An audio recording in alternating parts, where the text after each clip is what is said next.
Hello tout le monde, j'espère que vous allez bien. On se retrouve dans la vidéo du tuto du bébé BAO dans son petit cuiseur vapeur. Donc en bonus, il y aura la vidéo du petit bonhomme BAO si jamais ça vous intéresse. Alors cette animation de chez Pixar a été réalisée par Domichi, je sais pas si je le dis bien, qui est une réalisatrice canado-chinoise qui est la première femme à diriger un film Pixar.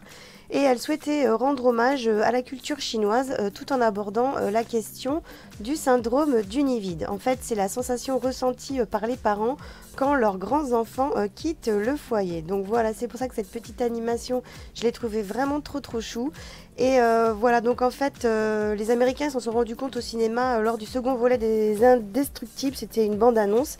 Et on a pu découvrir donc ce court-métrage de Pixar, BAO, l'histoire d'une mère dont le fils a quitté la maison et qui se prend d'affection pour un petit BAO. Donc qu'est-ce que c'est? C'est un petit ravioli chinois brioché qui est devenu vivant. Donc voilà, il y a plein de symboliques dans ce Pixar. Il y a aussi, ça a fait un petit peu polémique aux États-Unis, comme partout, voilà, c'est aussi par rapport aux origines, à l'immigration et choses comme ça. Donc il y en a qui ont vu voilà, plein de choses. Voilà, enfin chacun voit la chose à sa manière. Et donc voilà, mais moi j'ai trouvé cette petite histoire trop cute, ce petit ravioli. Donc c'est pour ça que j'ai décidé de le réaliser en fan art sur ma chaîne. Alors vous avez vu que pour réaliser ce tutoriel j'ai utilisé de la Fimo chair ainsi que de la cernite translucente que j'ai mélangé pour pouvoir faire mon petit mélange. Vous avez vu un petit peu les outils de modelage dont on a besoin. C'est vrai qu'il ne faut pas grand chose pour réaliser le petit modelage. Vous le verrez à la fin, je vous ai fait le tuto donc du personnage en entier. Là je vous fais que la petite tête donc du petit BAO. Je vous mettrai le lien de la vidéo en barre d'infos de cette petite animation. Et donc là je vous ai fait que la petite tête parce qu'au départ voilà il naît dans son petit cuiseur vapeur, c'est là où il prend vie et donc il a sa petite tête de bébé. Donc c'est ce que j'ai voulu vous présenter comme tutoriel, c'est ce que je suis en train de réaliser. Donc vous voyez que ce que j'ai fait c'est que j'ai roulé un morceau de pâte entre mes mains. Ensuite je lui ai donné une petite forme sur le dessus pour pouvoir lui créer une sorte de petite toupette. En fait c'est pour représenter donc la forme du ravioli chinois, de cette petite ravioli brioché, de ce petit BAO. Et ensuite je lui ai posé un petit morceau de pâte sur le bout du nez, deux petits traits et à l'aide d'un petit dotting tool je suis venue faire la bouche.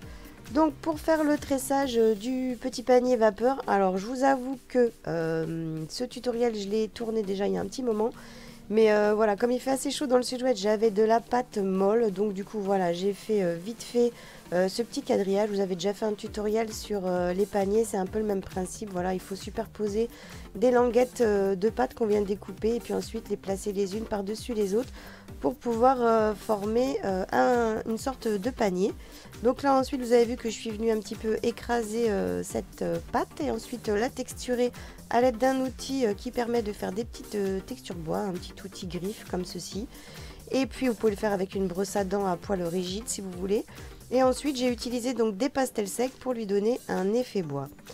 Donc pour faire le dessus de ce petit cuiseur vapeur, donc je viens utiliser un emporte-pièce qui va me servir à réaliser l'intégralité de ce cuiseur vapeur.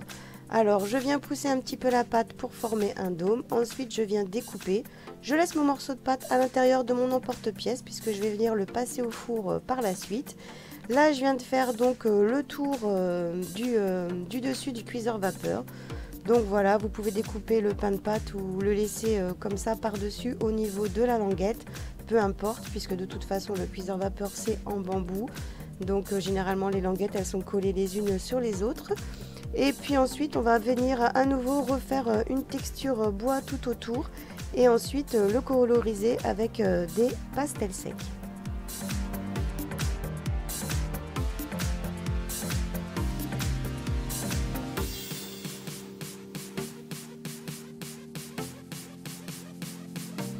Pour les pastels secs, j'utilise, là c'est des pastels secs qui sont pas vraiment de super bonne qualité, c'est des pastels secs que j'avais achetés à Action.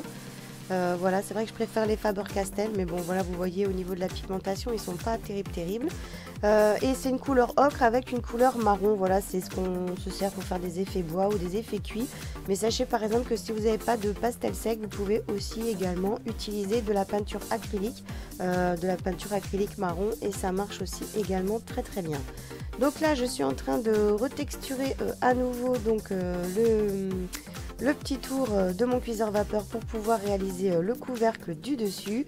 Là j'ai modelé ma tête, j'ai fait mon couvercle, donc je vais passer le tout en cuisson à 110 degrés pendant 30 minutes. Une fois que ça a cuit, vous voyez, on peut facilement donc retirer les deux pièces. Il ne nous reste plus ensuite qu'à les coller, voilà, pour faire le dessus du cuiseur vapeur. Et on va venir utiliser donc le même emporte-pièce cette fois-ci pour faire le dessous.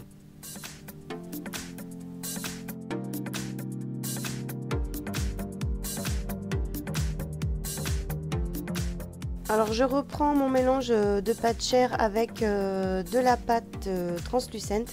En fait ça c'était pour donner un petit peu l'aspect porcelaine à ce petit BAO. Après si vous avez de la Fimo ou de la cernite couleur porcelaine c'est parfait. Moi j'en avais pas donc voilà, peu importe le mélange puisqu'après on va venir texturer. Enfin pas pour le visage mais je vous parle pour le petit panier, voilà. Après vu qu'on va texturer et qu'on va mettre des pastels secs dessus, donc peu importe le résultat, enfin le mélange, voilà. Donc là comme c'est des restes de pâte, vous voyez le mélange n'est pas parfait, mais bon c'est pas grave, ça ne se verra pas. Ensuite je viens refaire une deuxième bande de pâte polymère et je viens à nouveau donc couper ma pâte pour faire donc le panier.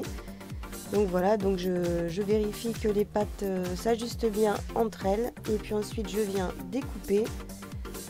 Je vais venir découper tout l'excédent de pâte, donc là pour joindre les pâtes entre elles, donc vous pouvez les joindre. Vous voyez j'avais une pâte très molle parce qu'il fait très chaud. L'été c'est très difficile de manier la polymère, de la pâte polymère.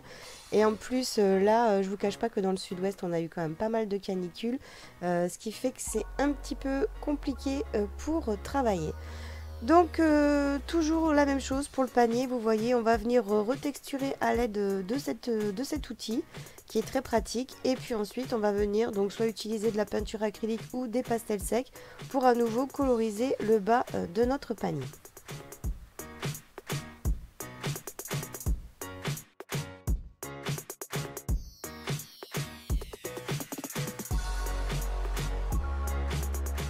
Alors voilà, une fois que vous avez terminé de donner l'effet bois à votre petit cuiseur vapeur, à votre petite base, vous allez repasser le tout donc en cuisson, toujours à 110 degrés pendant 30 minutes. Et là on va passer donc à la petite feuille de laitue qui se trouve donc à l'intérieur. Vous voyez que j'ai pris de la pâte verte lambda, donc ce que je voulais vous montrer c'est que vous n'êtes pas obligé de faire un dégradé, on peut aussi jouer avec les effets de peinture. Donc là ce que je fais c'est que j'utilise l'emporte-pièce pour voir à peu près le diamètre de ma feuille de laitue que je vais réaliser parce que voilà, faut qu'elle puisse ensuite rentrer à l'intérieur du petit panier. Donc du coup vous voyez que je prends un petit cure-dent, vous pouvez prendre ce que vous voulez, un petit outil pointu, une petite aiguille et puis on va venir texturer pour donner l'apparence d'une feuille de laitue à cette pâte verte. Donc vous voyez je fais des petites nervures, je fais des petits reliefs et ensuite je viens découper l'excédent de pâte sur les côtés pour donner la forme donc d'une feuille de laitue à ma pâte.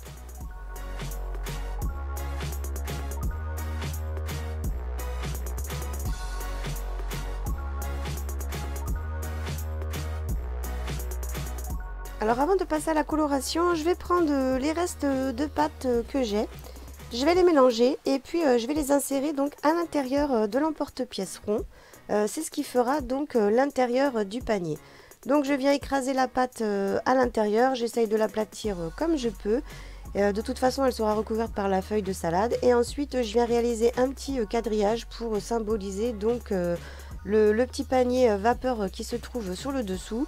Je viens à nouveau le coloriser avec les pastels secs et ensuite je viens donc m'occuper à la coloration de ma feuille. Donc vous voyez même mes peintures acryliques elles ont un peu souffert avec la chaleur. Donc vous prenez de la peinture acrylique couleur vert clair, couleur salade et vous allez venir en déposer au pinceau et puis ensuite vous allez jouer un petit peu avec quelques touches de blanc car vous savez la salade c'est un petit peu transparent, voilà. Donc plutôt que de vous faire des mélanges de pain de pâte compliqués avec de la translucente, voilà, j'ai préféré vous montrer avec de la peinture, c'est bien plus simple et bien plus pratique. Donc voilà, on vient mettre un petit peu de blanc sur notre feuille de salade.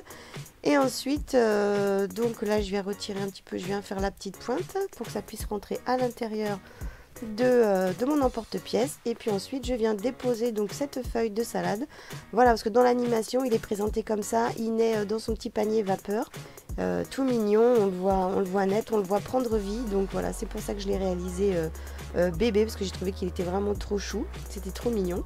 Et du coup, voilà, il vous reste plus qu'à poser la tête, la feuille donc sur le fond du plateau. Ensuite, vous pouvez utiliser de la fimo liquide, mais vous voyez que c'est toujours un petit peu galère la fimo liquide, pour déposer votre tête pour qu'elle se colle sur la feuille de laitue. Et on va à nouveau repasser le tout en cuisson à 110 degrés pendant 30 minutes. Donc voilà, une fois que tout est cuit, il ne vous reste plus donc qu'à démouler les pièces par rapport à votre emporte-pièce. Donc vous voyez, là, vous voyez, j'ai le fond qu'à sauter, mais bon, ce n'est pas grave. Ensuite, j'ai retiré l'emporte-pièce rond pour récupérer le bas de mon panier. Donc voilà ce que ça donne. Et ensuite, eh bien, il ne vous reste plus qu'à coller les deux pièces entre elles, tout simplement. Donc c'est ce que je vais faire. Là, j'essaye de vous montrer un petit peu. C'est vrai que l'éclairage, j'avais une luminosité pas terrible. Donc du coup, vous voyez, ça se replace très facilement vu qu'on a utilisé l'emporte-pièce. Ensuite, vous prenez donc de la colle et vous allez venir coller les deux pièces entre elles. Donc voilà ce que ça donne pour ce petit cuiseur vapeur avec ce petit BAO bébé à l'intérieur. Et puis donc pour ceux que ça intéresse, vous avez envie de rester, je vous fais le tuto du modelage du BAO, donc un petit peu plus grand. Donc rien de plus compliqué. Voilà, je prends des morceaux de pâte toujours avec ma couleur chair mélangée à la translucente. Ensuite je coupe 3 parties. Donc une qui va symboliser la tête, l'autre le corps, et puis les 4, je me mets toujours plus ou moins 4, c'est pour être sûr, même si j'utilise pas tous les morceaux de pâte, au moins pour avoir les deux bras et les deux jambes. Donc là je vais faire la même chose que pour la tête du petit bébé. Vous voyez, je viens faire une boule, ensuite je viens lui donner un petit peu une forme d'oignon et voilà, de nouilles chinoises. Et ensuite donc voilà, je viens texturer le haut pour lui faire une petite toupette et puis pour représenter donc le haut de la nouille qu'une fois qu'elle est refermée. Et ensuite je vais prendre un petit morceau de pâte pour lui former le nez. Alors je vous avoue que j'ai un petit peu abusé sur le nez au départ, voilà, c'est parce que j'ai un petit peu trop enfoncé la pâte, ce qui fait que ça lui a fait quand même un gros nez. Mais bon, ça peut être une nouille chinoise à base de porc, donc je lui ai fait un petit peu un nez de porc, excusez-moi. Mais voilà, franchement, ça m'a fait rigoler parce qu'au final, j'avais pas fait un nez aussi gros. Et au final, ça lui a fait un gros nez. Donc voilà. Ensuite, pour les yeux, eh bien, vous pouvez utiliser soit une lame ou un petit dotting tool comme là pour former les yeux. Donc vous faites 2 petits traits de chaque côté du nez. Et ensuite, il ne vous reste plus qu'à former la bouche, donc en faisant un petit creux, pardon, à l'aide du dotting tool. Donc voilà, là je lui fais les yeux. Pour la bouche, voilà, vous faites un petit creux à l'aide du dotting tool. Et ce que je voulais vous montrer aussi, je vous ai montré dans différentes vidéos que je me suis acheté donc de la Sculpey noire liquide. Et je vous montrerai donc que je vais l'utiliser pour l'intérieur de la bouche. Là, je vais faire le corps. Donc vous voyez, je fais une petite boule en forme de goutte. Ensuite, je viens découper le haut. Donc là, mon corps est un petit peu long, mais c'est parce que comme je vais le replacer, du coup, ça va l'aplatir et lui donner une forme ballon sur le bas. Et ensuite, il ne vous reste plus qu'à faire les bras. Donc les bras, rien de plus compliqué. Vous allez prendre un morceau de pâte, faire un boudin. Vous allez couper 4 morceaux. Donc pour les pieds, vous coupez des petits morceaux un petit peu plus gros. Pour les bras, un petit peu plus fins. Et ensuite, on vient faire voilà, des petites formes comme des petits tic-tac. On vient arrondir les bords, affiner un petit peu au niveau des épaules. Et voilà. Et ensuite, on vient déposer donc les bras de chaque côté de la tête au niveau du corps. Et ensuite, on va venir faire la même chose donc pour les pieds. Et pour les pieds, on va faire 2 petites formes un petit peu plus grosses pour symboliser les pieds. Donc, on arrondit les extrémités. Et puis ensuite, on vient coller donc les pieds de chaque côté.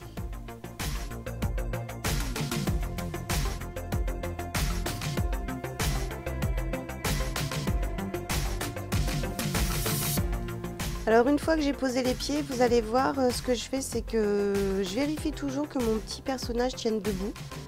Parce que voilà, parfois si on pose mal les pieds ou choses comme ça, il peut ne pas tenir.